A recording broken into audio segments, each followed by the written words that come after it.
इसी 60 सेकंड के वीडियो में छिपा है सदी के सबसे बड़े हवाई हादसे का राज। नमस्कार, मैं हूं प्रतिमा मिश्रा। 12 जून की दोपहर को हुए प्लेन क्रैश के बाद सबके मन में एक ही सवाल है, आखिर यह हादसा हुआ कैसे? इतना विशाल विमान, इतनी सुरक्षा, टेक्नोलॉजी, फिर भी परकटे पंछी की तरह एयर इंडिया का विमान जमीन पर आ गिरा। देश में रोजाना 6 लाख लोग विमान में सफर करते हैं, इसीलिए यह खबर हम सबकी जिंदगी से जुड़ी हुई है। विमान के ब्लैक बॉक्स से हादसे की असली वजह पता लगेगी, लेकिन इसके एनालिसिस में महीनों का वक्त लगेगा। आज हम एक्सपर्ट्स के जरिए यही जानने की कोशिश करेंगे कि आखिर विमान में ऐसा क्या हुआ होगा जिससे विमान उड़ने के चंद सेकंड्स बाद धराशायी हो गया।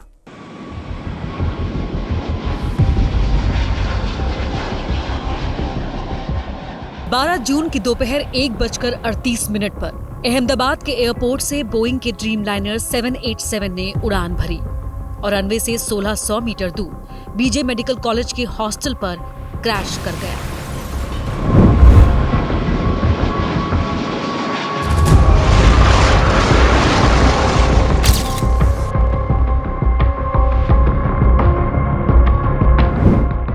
एबीपी न्यूज संवाददाता मृत्युंजय सिंह अहमदाबाद एयरपोर्ट के एक रनवे से ही विमान के टेक ऑफ करने वाली तस्वीरों के जरिए आपको समझा रहे हैं कि 12 जून की दोपहर आखिरी लम्हे में हुआ क्या था।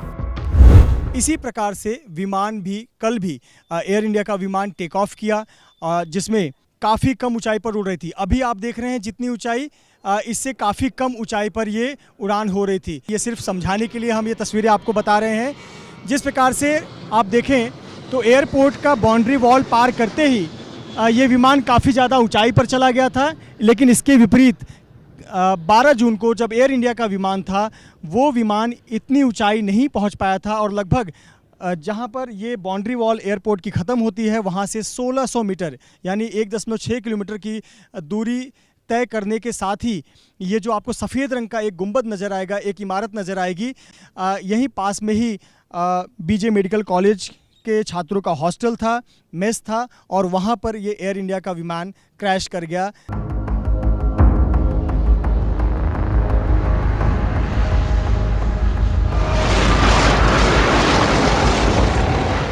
एयर ट्रैफिक कंट्रोल यानी एटीसी के मुताबिक बोइंग के ड्रीमलाइनर विमान ने रनवे 23 से टेक ऑफ किया, जो 11,499 फीट लंबा है। कुल 4 मिनट का समय लगा। फ्लाइट पहले बैक ट्रैक होकर रनवे के शुरुआती पॉइंट पर गई और फिर पूरे रनवे का इस्तेमाल करते हुए 625 फीट की ऊंचाई हासिल कर ली। हादसे के वक्त रफ्तार 322 किलोमीटर प्रति घंटे थी, यानी विमान का टेक ऑफ सही हुआ। फिर अगले 40 सेकंड में क्या हुआ होगा?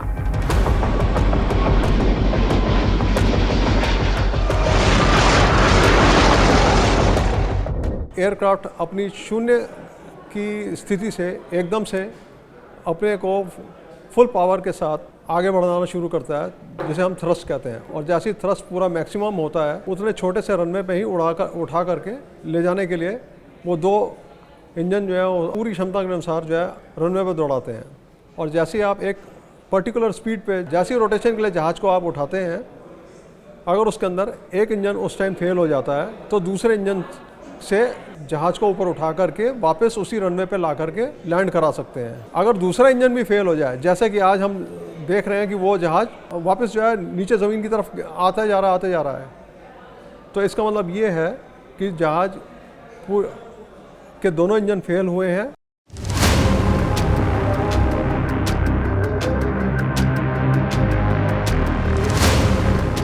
जहाज के दोनों इंजन फेल हो गए। ऐसा होता नहीं है, लेकिन ये सबसे दुर्लभ स्थिति है, क्योंकि इस विमान का रिकॉर्ड शानदार रहा है। दुनिया के सबसे लंबे रूट पर ड्रीमलाइनर जाने में सक्षम है। 250 यात्रियों को 14,000 किलोमीटर दूर तक ले जा सकता है। बोइंग 787 ड्रीमलाइनर विमान भीतर से कुछ ऐसा ही दिखता है। दुनिया भर में 1100 से ज्यादा ड्रीमलाइनर विमान उड़ते हैं, जिनमें रोजाना 4 लाख लोग सफर करते हैं। हल्का और मजबूत होता है यह विमान, जिसमें ऑक्सीजन ज्यादा रहती है। तमाम सुविधाओं से लैस होता है ये ड्रीमलाइनर। ये पहली बार है जब ड्रीमलाइनर विमान जानलेवा दुर्घटना का शिकार हुआ है। इसीलिए सवाल उठ रहे हैं कि ये टेक ऑफ के समय ऊंचाई क्यों नहीं पकड़ पाया। सबसे पहले हम ये जानने की कोशिश करेंगे कि विमान ऊंचाई तक क्यों नहीं उठ पाया।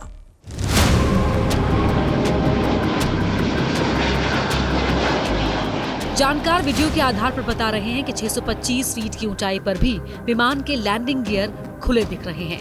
जब विमान के लैंडिंग गियर यानी उसके पहिए टेक ऑफ के बाद भी खुले रहते हैं तो वो हवा में बहुत ज्यादा रुकावट पैदा करते हैं। इस रुकावट का मतलब है कि हवा का दबाव विमान को पीछे की तरफ ज्यादा खींचता है, जिससे विमान को आगे और ऊपर उठने के लिए ज्यादा ताकत यानी थ्रस्ट की जरूरत होती है।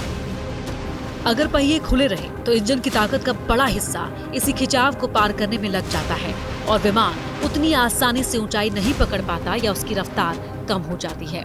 इसीलिए टेक ऑफ के तुरंत बाद लैंडिंग गियर को बंद यानी अंदर कर दिया जाता है ताकि हवा में रुकावट कम हो और विमान आसानी से ऊपर उठ सके। आमतौर पर लैंडिंग गियर को करीब 400 फीट की ऊंचाई पर उठाया जाता है, लेकिन यहाँ पर ऐसा होता नहीं दिखा। जैसे ही जहाज टेक ऑफ करता है, जो राइट सीट पे बंदा बैठा होता है जिसको हम को पायलट कहते हैं, वो एक कॉल आउट देता है गियर अप। 50 या 100 फीट के ऊपर चला जाता है तो लैंडिंग गियर अप करना होता है, बिकॉज गियर से क्या होता है, एयरक्राफ्ट में ड्रैग बढ़ता है, उसके लिए आपको ज्यादा पावर चाहिए होती है उस ड्रैग को कम करने के लिए। पॉसिबिलिटी हो सकती है कि पायलट ने लैंडिंग गियर अप करने के बजाय फ्लैप्स को अप कर दिया। जनरली आप देखिए कितनी कॉमनैलिटी है पूरी बात पे, गियर अप, फ्लैप्स अप, ये दोनों चीजें बड़ी मिलती हैं। पहले गियर ऊपर जाता है, उसके बाद फ्लैप्स ऊपर जाता है। क्रैश साइट पे नजर आया है, जहाज की वीडियो में भी नजर आ रहा है कि लैंडिंग गियर डाउन है और जो फ्लैप्स हैं वो बिल्कुल अप हो चुके हैं। एक्सपर्ट आशंका जता रहे हैं कि लैंडिंग गियर की जगह फ्लैप खुल गया।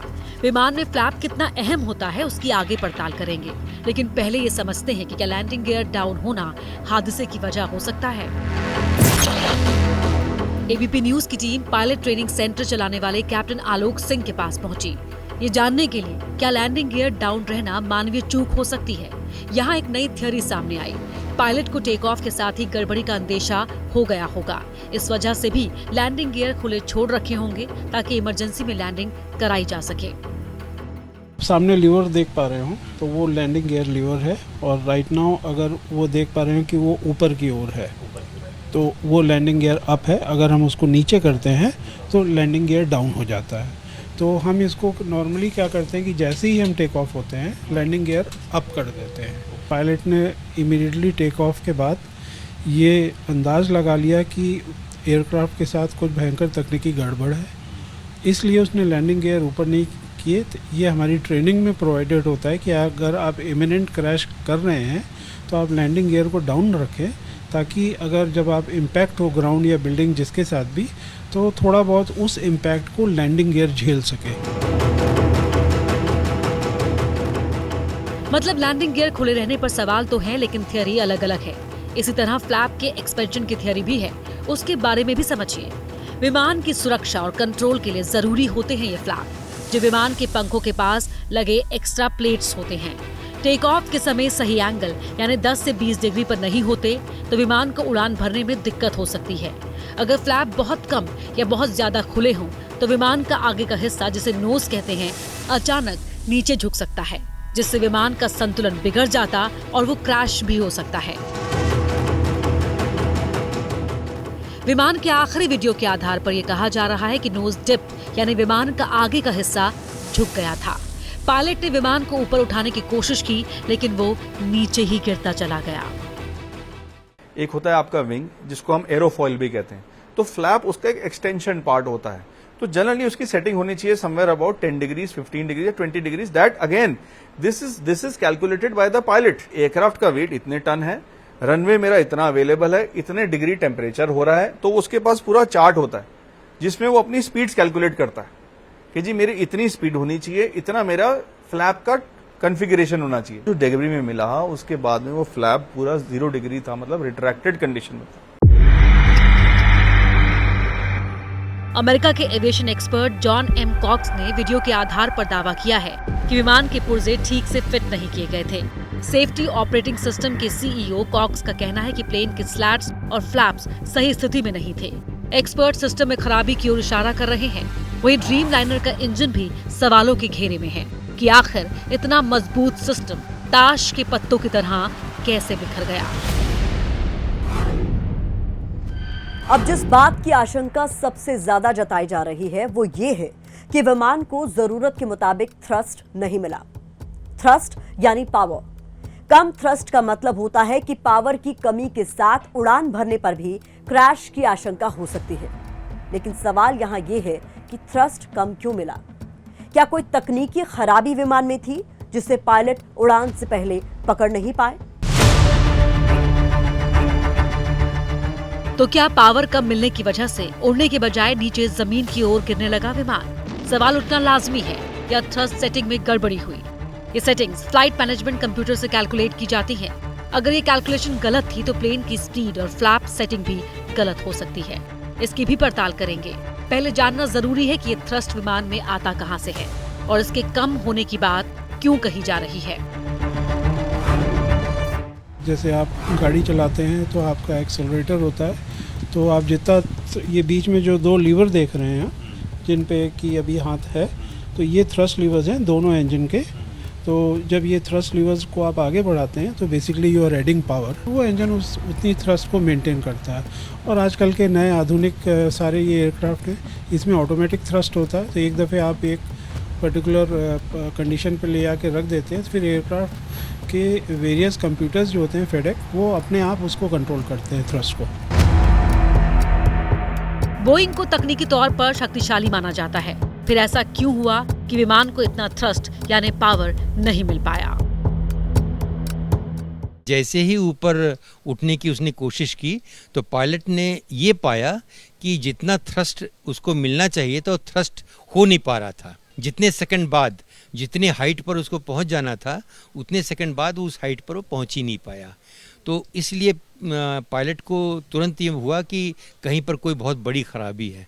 इसीलिए उसने हेल्प के लिए सिग्नल दिया, जिसको मेडे के नाम से जाना जाता है। मेडे, मेडे, मेडे, ये वो इमरजेंसी सिग्नल है जो पायलट बहुत बड़ी और जानलेवा परेशानी होने पर एटीसी को भेजता है। इंजन फेल हो जाना, विमान का कंट्रोल खो देना, कैबिन में हवा का दबाव कम हो जाना। मेडे का मतलब है विमान को तुरंत मदद चाहिए। लेकिन इससे पहले कि एटीसी से कोई जवाब मिल पाता, विमान कुछ ही सेकंड्स में नीचे गिर गया और बिल्डिंग से जा टकराया।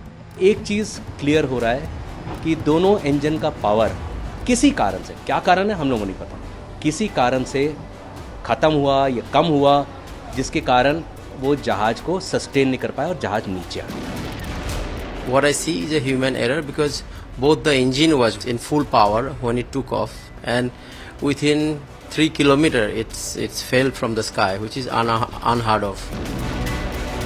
सिचुएशन पे मेडे कॉल दी एयर इंडिया 171 के कैप्टन सबरवाल ने कि जी मैं इसमें लॉस ऑफ थ्रस्ट हुई है। लॉस ऑफ थ्रस्ट का मतलब केवल ये है कि इसमें इंजन जो है वो पावर नहीं दे पा रहा। इस जहाज में 2 इंजन होते हैं, दोनों इंजन पावर नहीं दे पा रहे।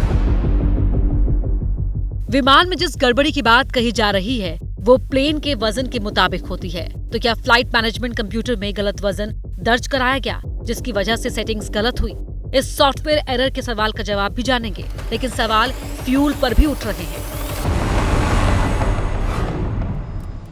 हादसे के वक्त अहमदाबाद का तापमान 40 डिग्री सेल्सियस था। इतनी गर्मी में हवा की डेंसिटी कम हो जाती है।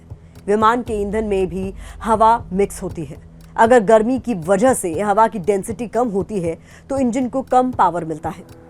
जानकारी ये भी सामने आ रही है कि अगर फ्यूल क्वालिटी में कोई गड़बड़ी रही होगी तो भी पाइपलाइन में रुकावट आ सकती है, जिसमें इंजन को ईंधन नहीं मिल पाता और इंजन बंद होने की आशंका रहती है। आपकी फ्यूल कंटामिनेशन हो सकता है तो आपको फ्यूल ही नहीं पहुंचेगा इंजन में। तो जितना डिमांडेड थ्रस्ट है उससे रिड्यूस थ्रस्ट मिलेगा। देयर इज अ पॉसिबिलिटी कि वो जो फ्यूल लाइंस होती हैं जो इंजन तक जाती हैं उसमें वो फ्यूल पहुंचा ही नहीं, तभी कह रहे हैं लोग कि ड्यूल इंजन फेलियर हुआ। मतलब ईंधन की क्वालिटी में फर्क आने का सीधा असर इंजन पर पड़ेगा। विमान में विशेष ईंधन का इस्तेमाल होता है जिसे एटीएफ यानी एविएशन टर्बाइन फ्यूल कहते हैं। जिस वक्त विमान हादसे का शिकार हुआ तब विमान में 1.25 लाख लीटर ईंधन था, जिसने पूरे इलाके को आग का गोला बना दिया।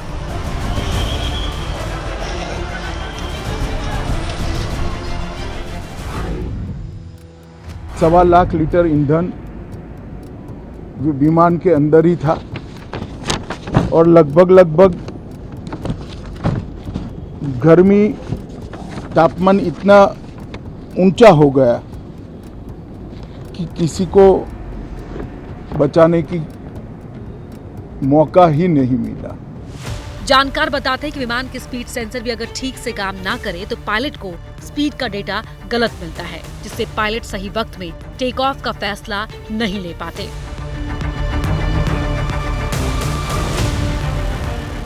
जो आपकी स्पीड है वो स्पीड उस फेज ऑफ फ्लाइट से नहीं मैच कर रही। आपकी स्पीड जो इंडिकेशन आ रही है वो आ रही है 400 किलोमीटर पर आवर, उसमें ऑटोमेटिकली आपके फ्लैप्स रिट्रैक्ट कर देता है कंप्यूटर।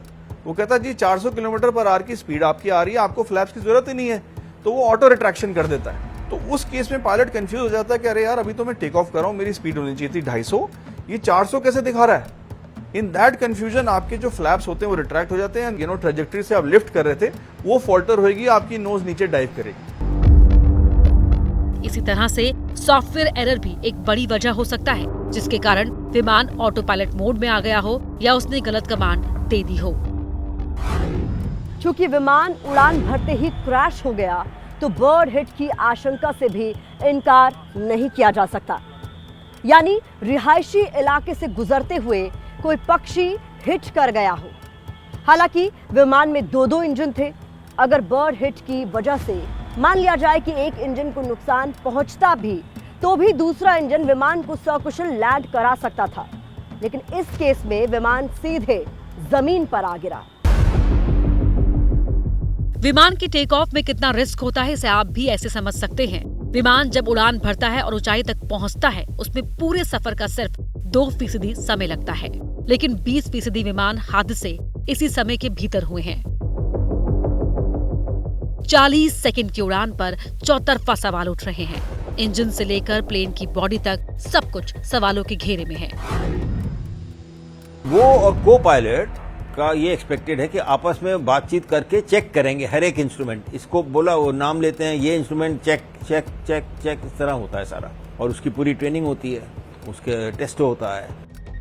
सवाल ये भी है कि रनवे 23 के पूरे 11,500 फीट का इस्तेमाल पायलट ने टेक ऑफ के लिए क्यों किया, और इन सवालों के जवाब अब सिर्फ ब्लैक बॉक्स से मिल सकते हैं।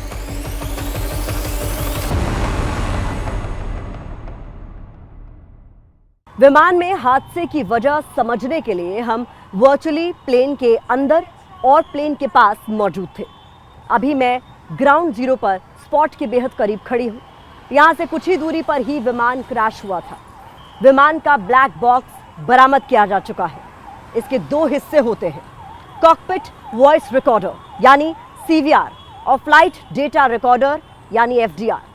CVR में पायलट रेडियो कम्युनिकेशन और कॉकपिट की आवाज रिकॉर्ड होती है, जबकि फ्लाइट डेटा रिकॉर्डर की बात करें तो विमान का तकनीकी पैरामीटर ये रिकॉर्ड करता है। इसकी जांच होगी तभी साफ हो पाएगा कि हादसे के वक्त क्या हुआ था और किन परिस्थितियों में विमान आग का गोला बन गया। तब तक हमें करना होगा इंतजार।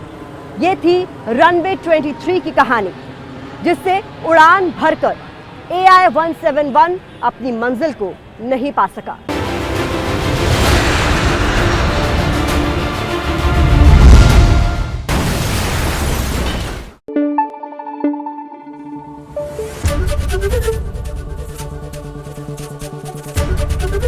ABP न्यूज़ आपको रखे आगे।